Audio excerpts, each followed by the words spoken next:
શ્રી ગણેશાય નમઃ. ત્રિશુળ ચેનલમાં તમારું સ્વાગત છે મિત્રો.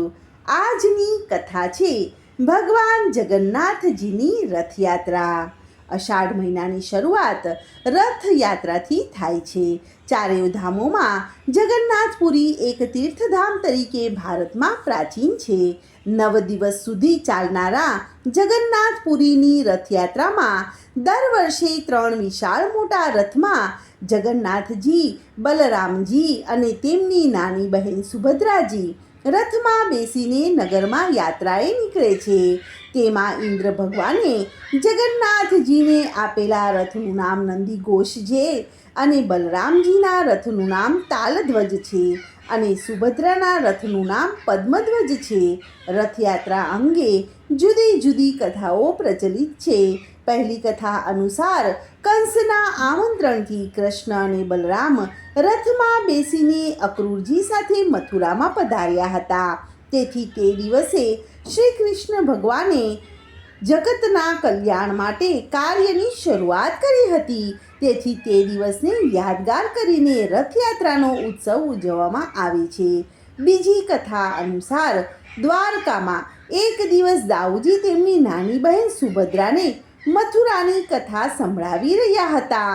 ત્યારે તેમણે કાકા અક્રૂરજી સાથે રથમાં બેસીને નગરચર્યા કરી હતી. દાઉજીની વાત સાંભળીને સુભદ્રાએ પણ પોતાના બંને મોટા ભાઈઓ સાથે રથમાં બેસીને નગર જોવા નીકળ્યા હતા. ત્યારે નાની બહેનની અપેક્ષા પૂરી કરવા માટે કૃષ્ણ અને દાઉજીએ રથયાત્રા કાઢી હતી.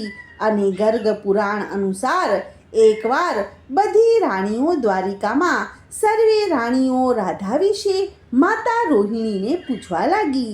ત્યારે માતા રોહિણીએ સુભદ્રાને કહ્યું કે હે પુત્રી, આ કથા તારે ન સંભળાય, માટે તું દ્વાર ઉપર ઊભી રહે અને આપણા બંને ભાઈઓ ખંડમાં ના પ્રવેશે તેનું ધ્યાન રાખો.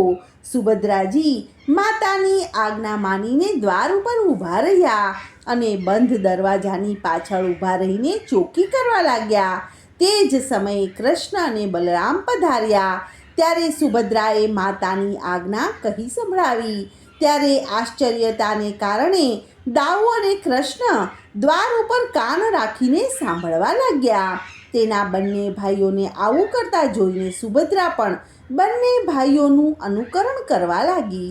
તે સમયે દ્વારની અંદરથી થતા રાધા નામના ઉચ્ચારથી કૃષ્ણ અને દાઉજી તથા સુભદ્રાના હાથ અને પગ સંકોચાઈ ગયા, એટલે કે નાના થઈ ગયા અને આંખો ભક્તિની ઉત્તેજનાને લીધે વિશાળ અને મોટી થઈ ગઈ હતી. તે સમયે નારદ મુનિ ત્યાં પધાર્યા. તેમણે શ્રી કૃષ્ણ ભગવાનને વિનંતી કરી કે તમે તમારા આ સ્વરૂપના દર્શન ભક્તજનોને કરાવો. ત્યારે શ્રી કૃષ્ણ ભગવાને વિનંતી માન્ય કરી હતી. જ્યારે જગન્નાથપુરીની કથા અનુસાર ત્યાંના રાજાને એક લાકડું તેના ગામની નદીમાંથી મળી ગયેલું. તો રાજા વિચાર કરવા લાગ્યા કે આ વિશાળ લાકડાનું મારે શું કરવું. તે જ રાત્રિએ રાજાના સ્વપ્નમાં ભગવાન શ્રી કૃષ્ણએ આવીને કહ્યું કે આ લાકડામાંથી મારી મૂર્તિ બનાવનાર એક શિલ્પકાર સામે ચાલીને તારી પાસે આવશે, તો તું આ લાકડું તેને સોંપી દેજે. બીજે જ દિવસે સ્વપ્ન અનુસાર એક શિલ્પકાર આવીને રાજાની પાસેથી લાકડાની માંગણી કરીને કહ્યું કે મહારાજ, હું 21 દિવસ એકાંતમાં રહીને આ લાકડામાંથી મૂર્તિ બનાવીશ, પણ જ્યાં સુધી આ મૂર્તિ તૈયાર ન થાય ત્યાં સુધી તમારે એકાંતમાંથી મને બહાર આવવાનું કહેવાનું નથી. રાજાએ તેની વાત માની લીધી અને 16મા દિવસે જ રાજાએ કુતૂહલવશ થઈને શિલ્પકારનો દરવાજો ખોલી નાખ્યો.